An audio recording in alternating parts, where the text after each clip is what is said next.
Bring Me Back BB. Aparis A Stone's Throw, by James W. Ziskin, 7th Street, 288 pages, $17, 7th Street. Bring Me Back by B. Aparis, St. Martin's, 304 pages, $34.99, St.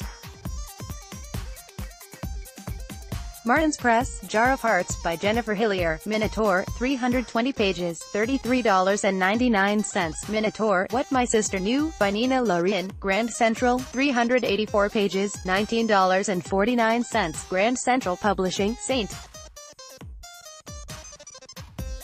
Martin's, 304 pages, $34.99. As narrators go, Finn, this novel's principal teller of the tale, a wealthy English investment advisor, is reliable enough, though he may be withholding some details. At any rate, it seems he was serious about marrying a young woman named Layla until a dozen years ago when she vanished without a clue.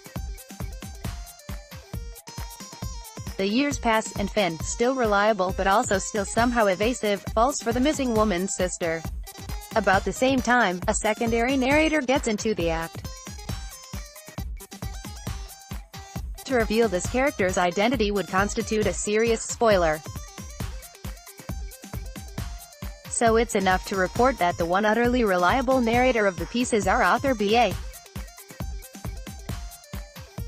Paris, who is a consistent whiz at stitching any number of random events and devious characters into a winner of a plot. Article continued. Below A Stone's Throw by James W. Ziskin, 7th Street, 288 pages, $17. Ellie Stone calls herself a modern girl. What that means, since the Stone books take place in the early 1960s, is that Ellie naturally conducts herself in a manner that women of a slightly later generation would call feminist. Ellie works as a reporter on a daily paper in upstate New York. She covers flower shows and the like, but she delivers the real goods whenever a murderer is on the loose. In the series' latest book, somebody has bashed beyond recognition a man and woman who were somehow connected to the summer races at nearby Saratoga Springs. Ellie's sleuthing takes her through a whole novel's worth of entertaining hoops.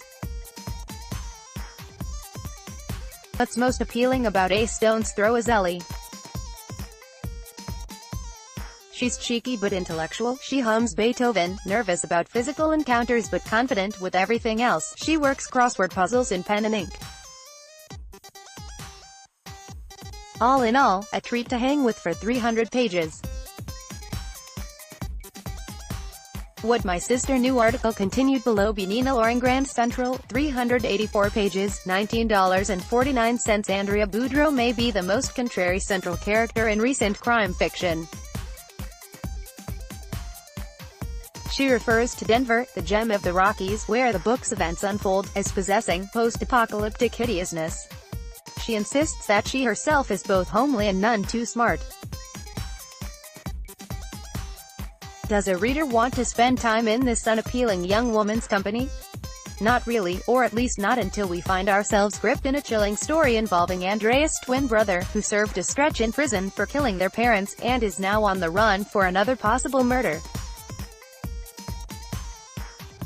As events develop, some of them grisly, almost all wrapped in mystery, Andrea seems smarter than she let on, more attractive too, but Denver remains, sadly, hideous.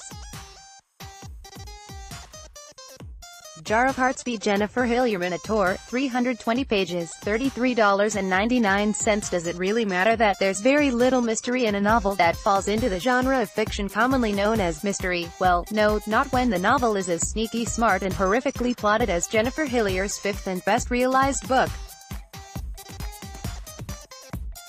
The story, set as usual in the Seattle neighborhood, covers 20 years in the lives of 3 friends, 2 female and 1 male. At least, they begin the tale in friendship.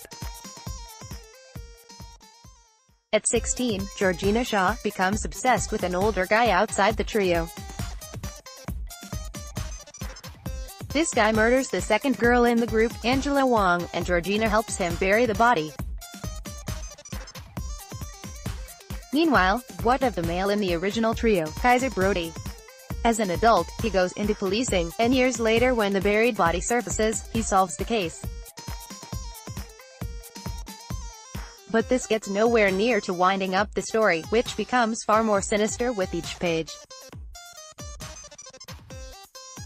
Though none of this could be called mysterious, it's the kind of gruesomely thrilling stuff that's hard to resist. Jack Batten's whodunit column appears monthly.